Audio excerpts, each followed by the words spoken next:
Halo semua, kembali lagi dengan saya Kisti Hafizah Lubis dengan NIM 42335300010 dari Universitas Negeri Medan. Nah, di sini saya akan membahas mengenai hasil kerja saya pada bab 5 yaitu Pancasila sebagai sistem filsafat. Nah, kita masuk ke dalam pengertian Pancasila sistem filsafat.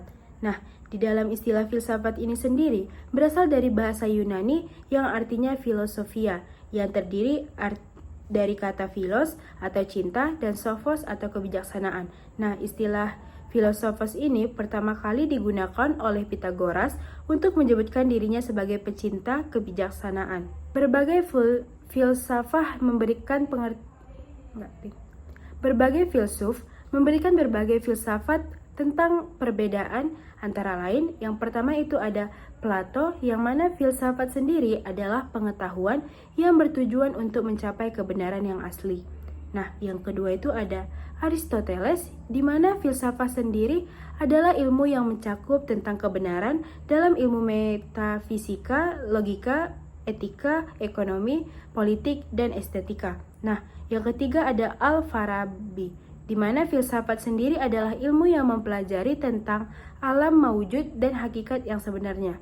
Yang keempat, ada René Descartes, di mana filsafat sendiri adalah kumpulan pengetahuan yang mana di dalamnya mengenai Tuhan, alam, dan manusia. Nah, yang kelima ada Immanuel Kant, di mana filsafat sendiri itu ilmu yang menjadi dasar dari segala pengetahuan terkait dengan epistemologi. Nah, ada Langenfeld, itu yang keenam, itu membahas mengenai filsafat itu adalah pemikiran tentang masalah-masalah akhir yang menentukan seperti apa makna Tuhan, keadilan, dan kebebasan. Nah, yang terakhir ada Hasbullah Bakri, di mana filsafat sendiri di sini adalah ilmu yang menyelidiki bagaimana ketuhanan alam semesta dan manusia secara mendalam.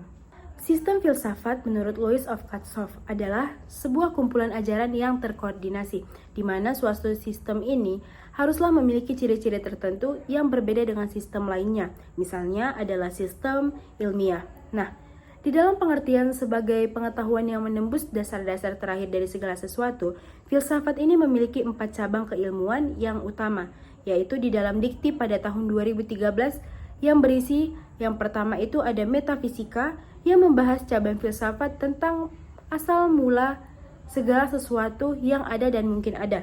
Yang kedua, epistemologi, cabang filsafat yang mempelajari seluk-beluk pengetahuan. Yang ketiga ada aksiologi, adalah cabang persiapan yang menelusuri hakikat nilai. Dan yang keempat adalah cabang filsafat logika yang membuat aturan-aturan berpikir rasional. Kita masuk ke dalam kesatuan sila-sila Pancasila sebagai suatu sistem.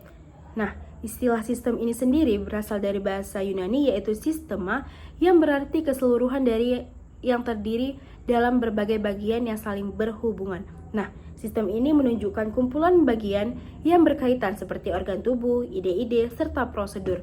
Nah, Elia M. Awad mendefinisikan sistem sebagai himpunan komponen terorganisasi yang saling berkaitan untuk mencapai tujuannya tertentu. Strode dan Voice menambahkan bahwa sistem terdiri dari himpunan bagian, hubungan antara bagian, kerja mandiri dan kerjasama, tujuan bersama, serta beroperasi dalam lingkungan kompleks. Pancasila sebagai sistem filsafat merupakan hasil perenungan para tokoh Indonesia yang berfungsi sebagai asas negara merdeka yang memenuhi ciri-ciri sistem filsafat, yang antara lain, pertama itu ada koheren, yaitu bagian-bagian Pancasila yang melengkapi tanpa bertentangan. Yang kedua ada menyeluruh atau mencakup semua aspek kehidupan manusia. Yang ketiga yaitu ada mendasar, yang didasarkan pada perenungan mendalam tentang tata kehidupan. Dan yang keempat ada spekulatif, yang berasal dari pemikiran logis dan menjadi dasar pola pikir. Kita masuk ke materi kesatuan sila-sila sebagai sistem filsafat.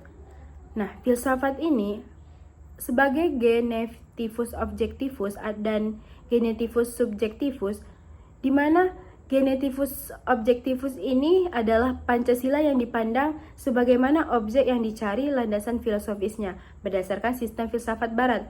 Nah, menurut Noto Nagoro, Pancasila memenuhi 4 sebab kausalitas menurut Aristoteles, yaitu yang pertama causa materialis, atau nilai-nilai Pancasila yang berasal dari budaya dan adat istiadat bangsa Indonesia.